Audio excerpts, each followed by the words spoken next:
Olá pessoal, sejam muito bem-vindos ao canal Geriatria com Miola. Aqui nós aprimoramos o conhecimento de vocês sobre as demências para que vocês tenham mais paciência e cuidado para atender os pacientes ou familiares de vocês.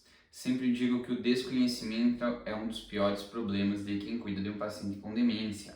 Eu sou Vinícius Miola, sou médico geriatra e hoje a gente vai falar um pouco sobre prevenção das síndromes demenciais. Será que é possível eu me prevenir de ter Alzheimer? Essa é uma pergunta muito frequente lá no meu Instagram, @geriatriacomiola. Não esquece de me seguir lá também.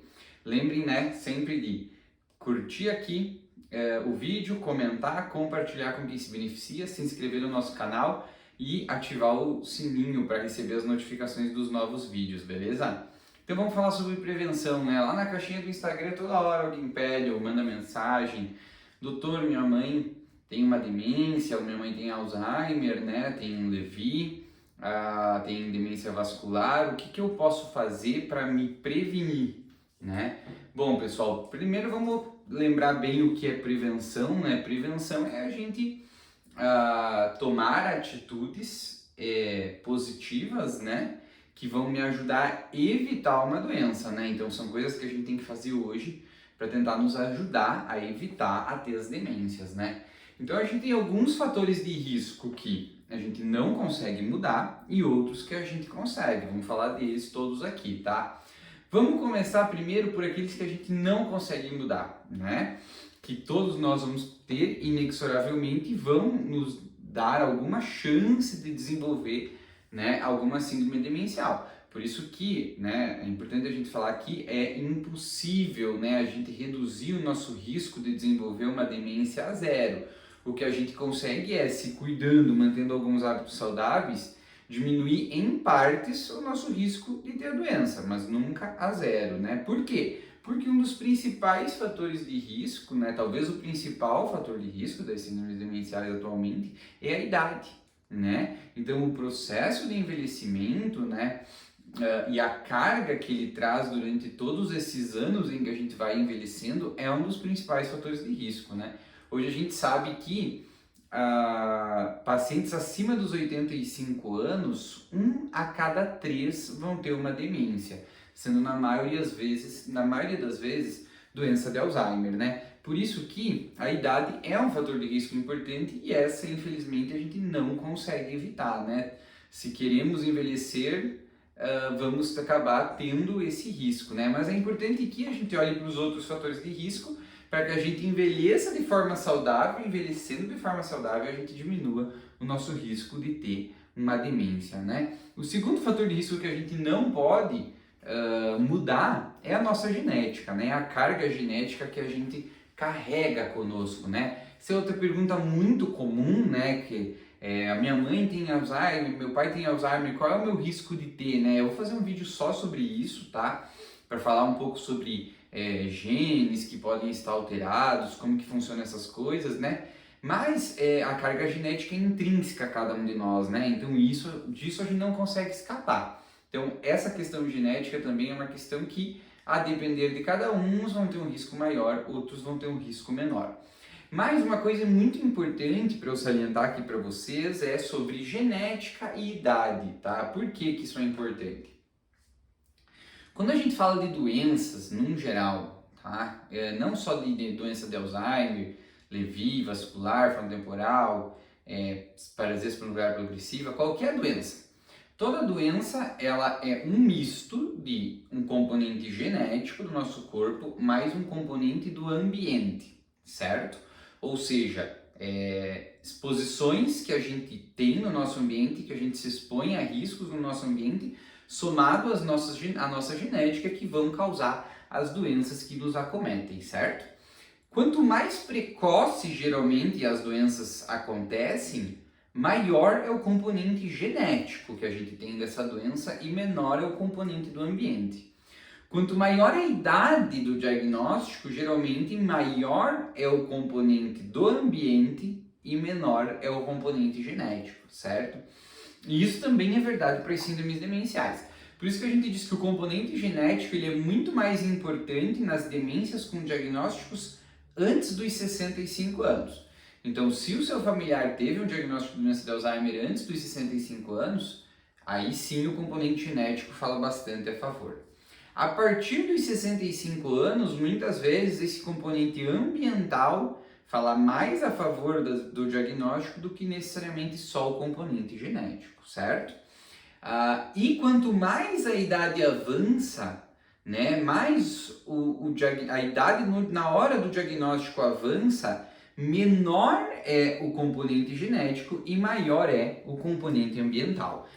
Chega ao ponto de a gente dizer que se o paciente teve diagnóstico acima dos 80 anos, o risco dos familiares terem um diagnóstico igual diminui muito, certo? Ou é quase nulo, né? Então é o mesmo risco da população normal. Por quê? Porque numa idade mais avançada, eu estou muito mais falando desses fatores de risco ambientais que a gente pode mudar em partes, e eu vou estar falando aqui, do que necessariamente da carga genética, né?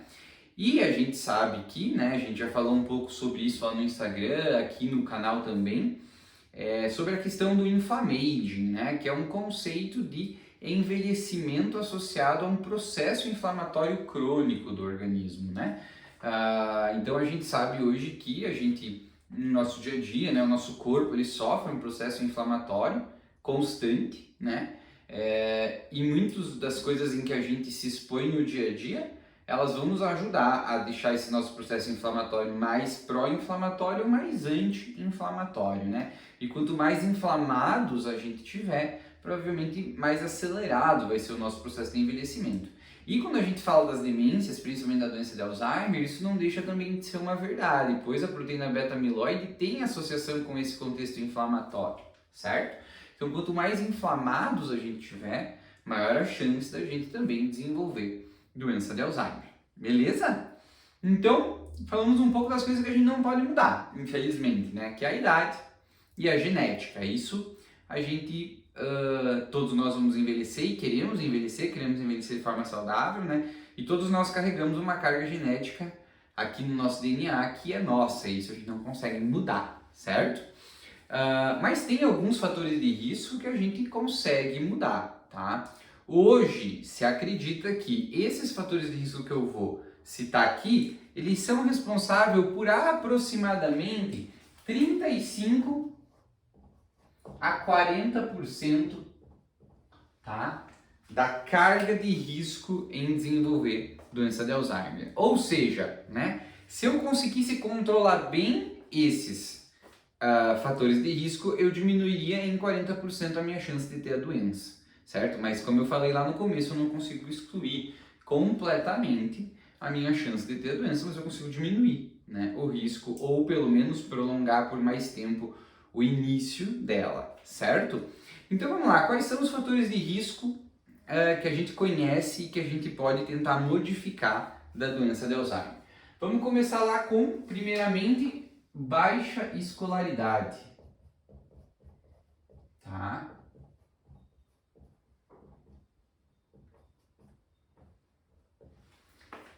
Esse fator de risco, ele é um fator de risco conhecido, né? Bastante frequente aqui no nosso país, porque antigamente os nossos idosos que estão chegando hoje na faixa dos 75, 80 anos estudavam menos, né, do que nós hoje em dia, né? Pelo menos aqui na região onde eu moro, boa parte dos idosos na faixa etária dos 80, 85 anos estudaram até o ensino fundamental somente, né? Então tem uma baixa escolaridade e isso já é considerado como um fator de risco para a doença de Alzheimer.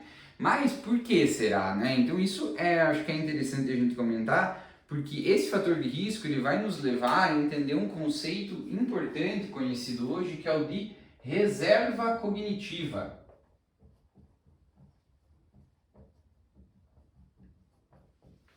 Certo?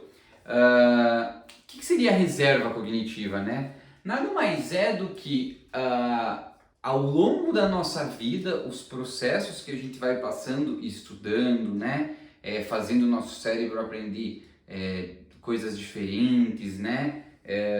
Habilidades que a gente desenvolve durante a vida, né? Todo o processo de sinapse, neuroplasticidade que a gente faz com que os nossos neurônios durante a vida trabalhem e desenvolvam fariam com que a gente criasse uma reserva cognitiva que ao longo do processo de envelhecimento, conforme o nosso cérebro vai atrofiando, vai diminuindo o peso, diminuindo o volume, diminuindo a sua carga neuronal, a gente teria uma reserva maior do que as pessoas que têm baixa escolaridade e com isso teria um risco menor de desenvolver a doença, certo? É conhecido que o nosso cérebro ele sofre alterações com o processo de envelhecimento, tá? Então ele diminui de volume, diminui de tamanho, ele vai se atrofiando, é normal o tamanho do nosso cérebro ir diminuindo com a idade, né? E o que se pensa nesse cenário é que quanto maior a carga cognitiva que a gente conseguir adquirir durante a nossa vida, maior seria a reserva cognitiva que a gente teria quando chegasse lá na frente, né? Lá numa idade mais avançada, e tendo uma reserva cognitiva maior, a gente teria uma menor chance de desenvolver demência, certo? Por isso que a baixa escolaridade seria um fator de risco que muitas vezes, né, talvez muitos de nós já estamos hoje na faixa dos 40, 50 anos, já passaram por esse período, mas é o que eu digo para os meus pacientes, né, quando a gente fala, por exemplo, de comprometimento cognitivo leve, né, ou um paciente que tem uma depressão, começou a ficar esquecido, ou um paciente que tem um transtorno de ansiedade e está esquecido, ou está esquecido e não tem nenhum outro transtorno associado, né? A gente ainda não tem evidência atualmente fechada de que trabalhar a cognição, exercícios cognitivos, terapia cognitiva, diminui a evolução para demência. Mas veja bem, é isso que a gente sempre comenta, né? Cara, trabalha a tua mente, né? Tenta aprender coisas novas, né? Tenta se desafiar um pouco, né? Poxa, a cabeça tá um pouquinho mais esquecida, tá um pouquinho mais fraca, tenta ir atrás de coisas, se desafiar, né? Também não adianta eu chegar lá e começar a fazer as coisas que eu sempre fiz a vida inteira, né? Esses processos sinápticos, essas sinapses que o meu cérebro já aprendeu a fazer durante a minha vida, as coisas que eu já desenvolvi, isso eu não estou forçando ele, né? Não estou tentando fazer com que essa neuroplasticidade se desenvolva e forme novas sinapses no meu sistema nervoso central, né? Ali eu estou fazendo as coisas que eu sempre fiz. Essa cadeia de ligação neuronal eu já tenho. Eu preciso me desafiar, preciso fazer coisas novas, preciso tentar aprender coisas diferentes. Sempre que eu tento fazer isso, eu posso estar tentando trabalhar essa neuroplasticidade, essa cognição, e pode ser que isso ajude em algum grau. A gente não tem certeza hoje, mas é um conselho, né, um aviso que eu sempre gosto de dar aos pacientes, porque vai fazer bem para ele de qualquer forma e pode ser que faça bem também no fato dele vir talvez a ter um menor risco de desenvolver demência. Então, pessoal, desafiem-se, né? Aprendam coisas novas, estudem, nunca parem de aprender. Isso vai sempre fazer bem para vocês, seja do ponto de vista cognitivo, social ou pessoal, né? Então, acho que isso sempre é bom lembrar. Os próximos fatores de risco que a gente vai falar são basicamente os conhecidos fatores de risco cardiovasculares. Então eu vou colocar eles em vermelho, né? Que vai ser hipertensão na meia idade, tá? O diabetes, ficou feio meu bem aqui. O diabetes, a obesidade,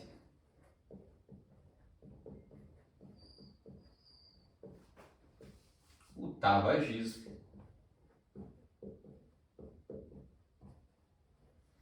e o sedentarismo. Certo? Então, vejam bem que todos esses 5 fatores de risco que eu citei são muito conhecidos por serem fatores de risco cardiovasculares, né? Então, hipertensão e diabetes, duas doenças classicamente associadas ao aumento do risco cardiovascular, né? Quando não controladas, né? Elas sabem que a gente aumenta o risco de infarto, aumenta o risco de AVC, aumenta o risco de doença arterial periférica, né? Então, a gente precisa controlar bem essas doenças. Obesidade, né? Obesidade aqui como uma doença inflamatória, né? Então também piora. Tabagismo, que é muito ruim, todos vocês sabem, né? e o sedentarismo, que a gente já falou tantas vezes, que a gente precisa estar ativo, né? Precisa fazer atividade física. Mas o que é interessante de observar aqui, né?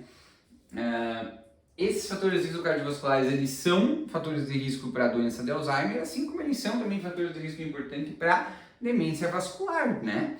Então, esses fatores de risco aumentam o nosso risco de ter um acidente vascular cerebral, né? De forma importante. E aumentando o risco de ter um AVC, ele também aumenta o risco de ter demência vascular. Mas eles também aumentam o risco por si só de termos demência na doença de Alzheimer também, certo? Então vejam a importância do controle dos fatores de risco cardiovascular, né? Além de toda a sua importância em evitar infarto, né? Evitar doença arterial periférica, também evitar AVC e demência vascular, eles são fatores de risco para evolução para a doença de Alzheimer. Isso é muito interessante porque essas são doenças que têm uma característica inflamatória, né? Então a obesidade hoje ela é conhecida como uma doença inflamatória. E aí, como a gente falou ali no começo do vídeo, né? Se a gente aumenta o componente inflamatório do nosso organismo, né? Se o nosso corpo ele fica mais inflamado, necessariamente a gente envelhece mais rápido, né?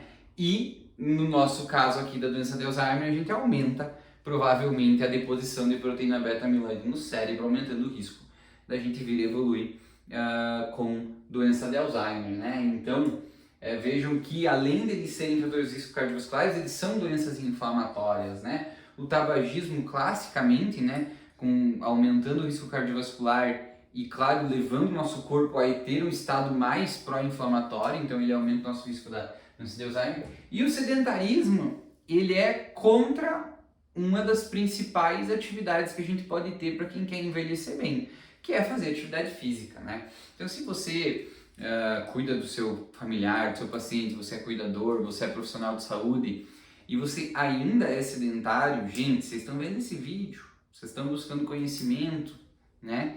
Não dá mais para aceitar que vocês que estão aí buscando conhecimento não se exercitem. A atividade física, ela é comprovadamente uma atividade anti-inflamatória, né? Então ela age contra tudo isso que a gente falou desse contexto pró-inflamatório, tanto das doenças no geral, do envelhecimento, quanto da doença de Alzheimer, né? Então, fazer atividade física é essencial, vocês precisam se exercitar, né? Vocês não podem estar vendo esse vídeo, buscando conhecimento sobre demências e ainda estarem sedentários. Isso é inaceitável, né? Aproveita agora, depois dessa bronca, e curte o vídeo aqui, comenta e compartilha, manda para alguém, se inscreve no canal, ativa o sininho para receber as notificações, beleza? Depois me contem aí se esse vídeo ajudou vocês a mudar um pouco esse mindset do sedentarismo. Precisa se exercitar, pessoal. Atividade aeróbica e acima dos 60 anos, principalmente uma atividade multicomponente que a gente chama, né? Com exercício de força, exercício de equilíbrio, exercício aeróbico associado, né? Então a gente precisa se exercitar, beleza? Então chegamos aqui no nosso quadro, né? Já temos 6 fatores de risco: baixa escolaridade, hipertensão, diabetes, tabagismo, obesidade, sedentarismo. Agora eu vou acrescentar um que muitas pessoas não conhecem e sempre que a gente fala elas se surpreendem, que é a perda auditiva, né?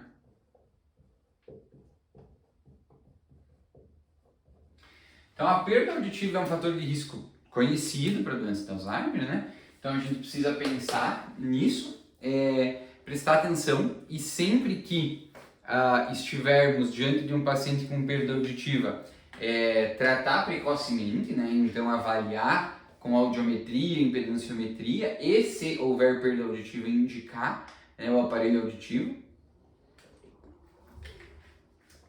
Vocês que me seguem, que estão aqui na página, né, aqui do YouTube, ou mesmo lá no Instagram, já devem talvez ter ouvido falar disso. Então, não esperem ficar muito surdos, né? Chegar lá na fase muito avançada para ir buscar ajuda. Pô, começou a perder um pouco a audição, busca ajuda, especialmente as pessoas que é grande parte da população brasileira, vão acabar precisando buscar o Sistema Único de Saúde para conseguir colocar o aparelho auditivo, né?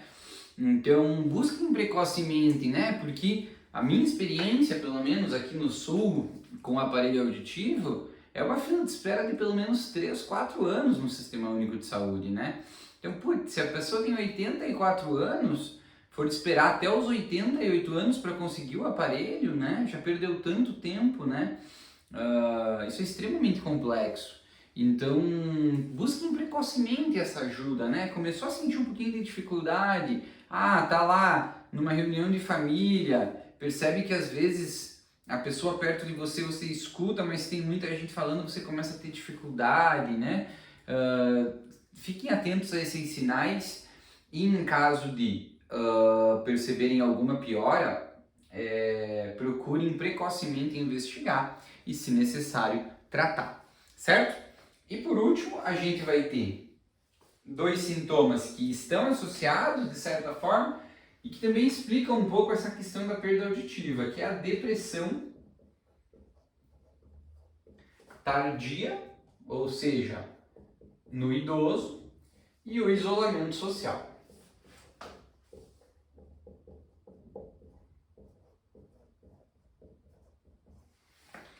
Por que a perda auditiva está um pouquinho associada a isso, pessoal? Por quê? Porque é um dos motivos pelo qual ela também ajuda no desenvolvimento da mente. Se você pensar, né, o paciente que não escuta bem, ele começa a se isolar socialmente, né? Ele tem mais dificuldade quando sai de casa, ele tem mais dificuldade quando está com outras pessoas em se comunicar, né, em escutar, verbalizar, se fazer entender, ele começa a ficar mais recluso. Então uma coisa acaba levando a outra aqui nesse cenário. Por isso dessa importância da avaliação e tratamento da perda auditiva. E por último, aqui nós temos 2 fatores de risco que já eram conhecidos, mas agora, durante a pandemia do Covid, a gente percebeu eles de uma forma muito intensa, né? Que foi o isolamento social, que aconteceu de forma bastante marcante durante a pandemia, e a depressão, né? Então, a gente ainda ouve relatos, cansou, né? Foram muitos casos que foram semelhantes de pacientes que ou já tinham uma depressão prévia, ou durante o processo da pandemia tiveram um próprio transtorno do pânico, muito medo, ou ficaram depressivos, e a depressão e isolamento social acelerou a entrada deles num processo demencial, ou mesmo piorou, né, o quadro demencial que o paciente já tinha, né? Então, com certeza, o isolamento social da pandemia foi muito ruim para os nossos idosos e para todos nós como um todo, né? Deixa um comentário aí se você teve uma experiência parecida com essa, de ter percebido isso, desse isolamento, dessa piora durante a pandemia do Covid. Mas então aqui a gente tem a depressão tardia, né, na idade mais idosa, né, então a partir dos 60 anos, o paciente que nunca teve depressão, durante toda a vida ele foi normal, e ele começa a apresentar depressão após a idade de idoso, então isso é um fator de risco, por isso é importante, a depressão ela pode levar à queixa cognitiva, né? Então é importante a gente avaliar precocemente, iniciar tratamento, né? Ser propositivo nessa indicação de tratamento, assim como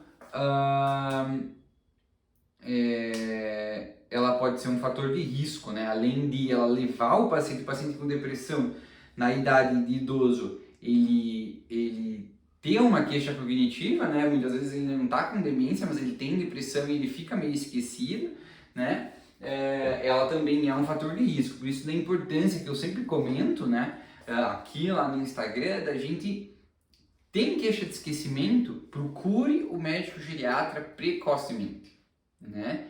Vá precocemente ao geriatra, busque auxílio, você vai saber se você está num quadro ainda depressivo, com uma queixa de memória, vai começar a tratar, vai ver isso melhorar, né? Ou às vezes você já está até num comprometimento cognitivo leve, né? Ou até uma fase mais avançada de demência já, mas a importância de, ao menor sinal do início dos sintomas de esquecimento, você já procurar ajuda, né?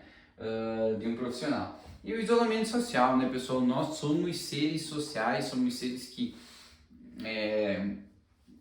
nascemos para viver em comunidade, né? Então a importância da gente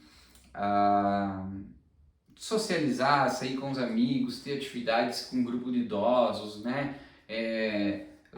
outras atividades, né? Então é muito importante que vocês socializem, saiam fazer coisas, né? Tenham uma vida fora de casa, tenham amigos, família, né? Isso é muito importante para nós seres humanos, como seres que vivemos em comunidade, a gente precisa estar nesse convívio e isso é um fator de risco importante também para a doença de Alzheimer.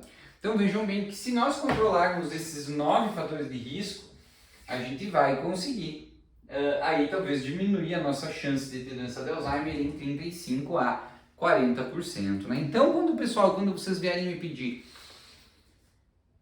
Dr. Miola, minha mãe tem Alzheimer, o que eu posso fazer para diminuir o meu risco de ter ou para eu não ter? Então, como eu falei, não tem como diminuir 100% o risco de ter a doença, né? Então, todos nós vamos, durante o nosso processo de envelhecimento da nossa vida, ter um risco de desenvolver doença de Alzheimer, mas se a gente cuidar disso aqui, a gente pode aí diminuir em torno de 35 a 40% a nossa chance de vir a desenvolver a doença. E provavelmente nos próximos anos a gente vai descobrir mais coisas que a gente possa fazer para diminuir o nosso risco de ter uma demência.